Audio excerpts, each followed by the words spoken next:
Kasus bagi-bagi amplop berlogo partai dan politisi di masjid di Sumeneb, Jawa Timur ternyata tidak tergolong pelanggaran pemilu. Badan Pengawas Pemilu Bawaslu RI menetapkan hal tersebut bukan pelanggaran kampanye karena tidak ada ajakan untuk memilih. Pemirsa, menjelang pemilu 2024 sebanyak 52 juta data pemilih sementara dianggap aneh dan invalid. Temuan ini telah dilaporkan ke Komisi Pemilihan Umum KPU untuk diklarifikasi lebih lanjut.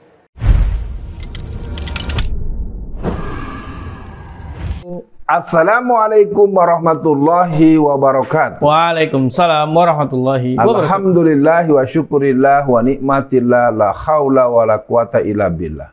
Bung kameramen pakai kaos apa ini? Nggak ada maknanya, Bung Alfian. Nah, Bung Alfian, hari ini kita mendapatkan kabar dari CNN Indonesia, Bung Alfian.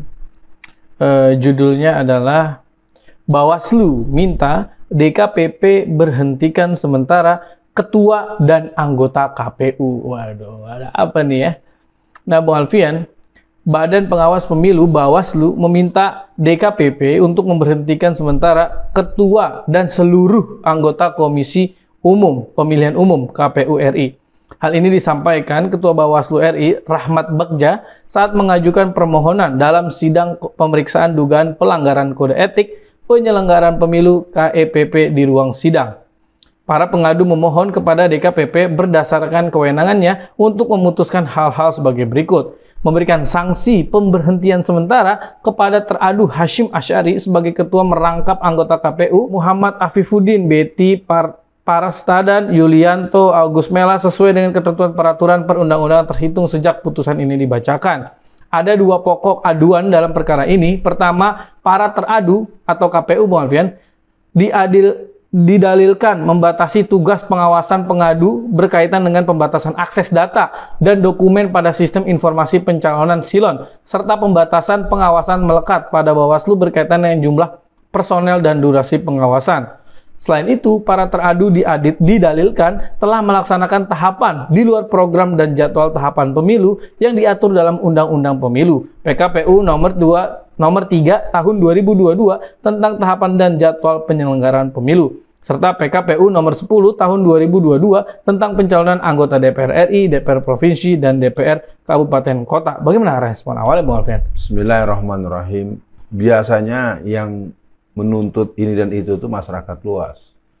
Tuntutan masyarakat luas banyak hal dari jauh-jauh hari juga tidak dapat respon. Katakanlah misal dengan fenomena wanita emas ya, saya pikir semua orang tahu itu bukan hoax. Itu pernyataan terbuka, pernyataan yang dijelaskan, kemudian dibantah, kemudian diiyakan lagi. Prinsipnya saya melihat ada sesuatu hal yang secara tersirat gitu, Bung kameramen, bahwa ini ujung-ujungnya bisa membuat pemilu menjadi tidak tersiapkan dengan baik. Ini terus terang saja, saya minta kepada Bawaslu, Anda jangan main sinetron. Kalau memang ini, saya tahu betul kok banyak yang mengadukan banyak hal. Apa yang disampaikan oleh pihak Bawaslu tetap rasional dan mempunyai dasar hukum yang bisa diteruskan. Artinya kalau memang meminta pembubaran atau penggantian sementara, harus dengan satu kesepakatan dalam waktu yang sesingkat-singkatnya, maka terjadi penggantian bentuknya apapun namanya, apakah PLT. Kan dulu waktu rekrutmen calon komisioner KPU kan banyak orang lapis kedua, orang yang daftar kan sekian banyak. Ya kan, tentu mereka yang tidak lolos bukan karena tidak berkualitas.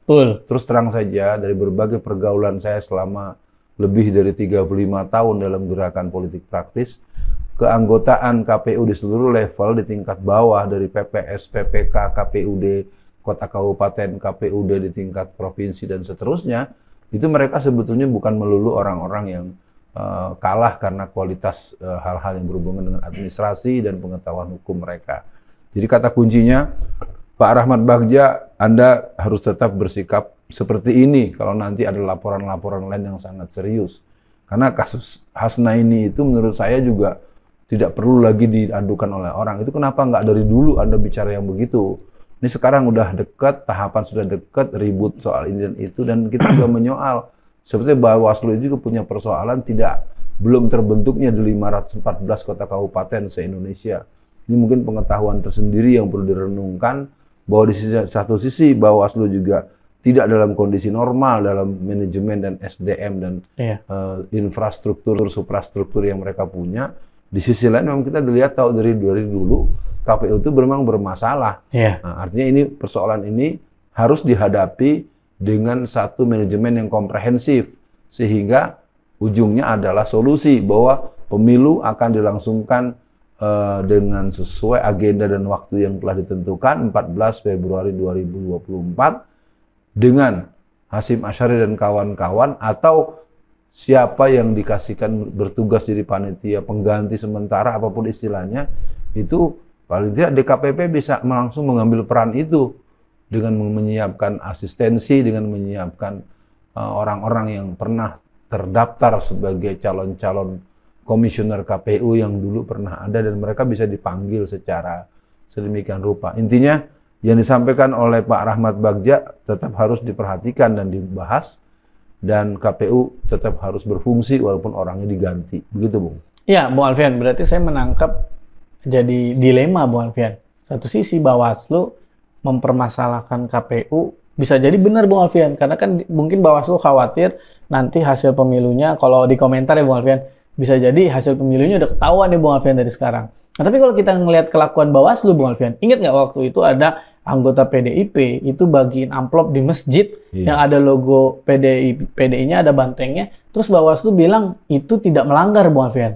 Nah, satu sisi Bawaslunya kayak gitu, satu sisi lain KPU-nya aneh juga, Bung Alfian. Bahkan yang Bung Alfian sampai sempat sampaikan tadi, dari dulu masyarakat udah ngingetin ini orang begini.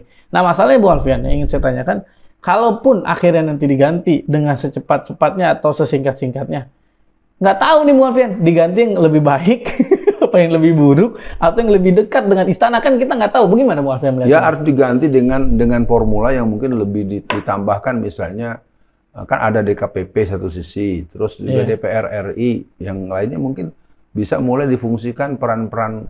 Ya, walaupun saya tidak bisa membahasakan, ya, karena ini kan mereka ini kan satu seperti mafia ya. Nah, jadi mungkin yang saya katakan, Bawaslu juga sama kok. Kalau mau kita ingat pemilu 2014, 2019, kenapa tidak bisa ada pengetahuan hasil yang sebenar-benarnya dan sesungguh-sungguhnya? Karena data rekapitulasi suara yang dimiliki oleh Bawaslu itu nggak dibuka. Dan nggak boleh dibuka atau nggak mau dibuka, yang pasti kita tidak bisa mengkonfirmasi. Karena ada 3 atau 4 atau lebih yang punya data hasil pemilu. Yang pertama pihak KPU, yang kedua pihak Bawaslu, yang ketiga pihak kepolisian dan pihak intelijen terkait. Apakah ketentaraan maupun intelijen negara. Jadi intinya ketika kemarin dibilang hasilnya sekian, itu kan ada 5 tempat atau 4, 5 atau lebih yang mempunyai data total akumulasi perolehan suara yang semua harus diketahui. Pemilu itu yang dihitung adalah rekapitulasi suara yang sifatnya manual. Jadi walaupun dia ada komputerisasi, ada quick count, itu sifatnya, kalau quick count itu kan sifatnya miniaturis. Dia tidak bisa dijadikan kesimpulan karena dia bisa saja diambil datanya dari basis-basis terhadap calon tertentu. Nah, kalau yang digital ini kita sangat rentan karena bisa saja data-data yang jelas, yang paling akurat itu adalah data manual, dan itu yang nggak pernah sabar. Kita ingat 2019 di saat penghitungan pertama, terpucat-pucat itu mereka, terlemah-lemah, terlunglai-lunglai itu mereka kan. Tapi tahu-tahu berubah dan tersenyum dengan senyum para orang-orang yang telah melakukan sesuatu yang tanda kutip ya, mungkin tidak elok dan mereka telah curang. Nah, intinya Bawaslu memberikan satu tuntutan kepada DKPP sebagai hal yang keren, tapi Bawaslu juga koreksi diri sendiri karena Anda sendiri juga belum tertata dengan baik. Nah, itu harus juga dilengkapi. Ini siapa yang bertanggung jawab? Keberadaan, perwakilan, penggantian itu harus diarahkan kepada adanya petugas yang tetap berfungsi, sistem kerja yang jujur dan adil. Yang keempat, yang ketiga ada transparansi dalam pekerjaan itu. Betul. Gitu Bung Kameramen. Iya Bung Alfian, untuk akhir sesi ini coba saya bacakan sedikit akhir beritanya. Jadi para teradu juga menyatakan akan membuka data dan dokumen pencalonan bakal calon apabila Bawaslu menyampaikan nama masing-masing bakal calon yang diduga terjadi pelanggaran pemilu. Dengan terbatasnya akses terhadap data dan dokumen dalam silon telah menyebabkan para pengadu dalam melakukan tugas pengawasan tidak dapat memastikan kelengkapan dan kebenaran dokumen persyaratan bakal calon serta kegandaan pencalonan. bakal calon dalam proses verifikasi administrasi yang dilakukan oleh para teradu. Apakah sudah sesuai dengan ketentuan peraturan perundang-undangan? Nah, Bung Alfian, mungkin juga kan ada juga mungkin yang nyalek atau maju pilpres atau maju jadi gubernur pakai ijazah palsu, itu kan bisa jadi, Bung. Sangat. Nah, jadi Bung Alfian, untuk akhir sesi kali ini, jadi menurut Bung Alfian dengan kondisi seperti ini, apa saran Bung Alfian supaya agar pemilu tetap berjalan, Bung Alfian? Kita akan mencoba memberikan stressing conclusion dan penutup ya, bahwa apa yang dilaporkan oleh Bawaslu kepada DKPP ini merupakan hal yang baik-baik saja. Tapi saya sebagai salah satu warga masyarakat yang juga pelaku praktek politik praktis di negeri ini, saya ingin mengingatkan bahwa usulan dari Bawaslu kepada DKPP, KPU, ataupun instansi yang berhubungan dengan penyelenggaraan pemilu ini, jangan pernah diarahkan kepada sebuah situasi yang stagnan.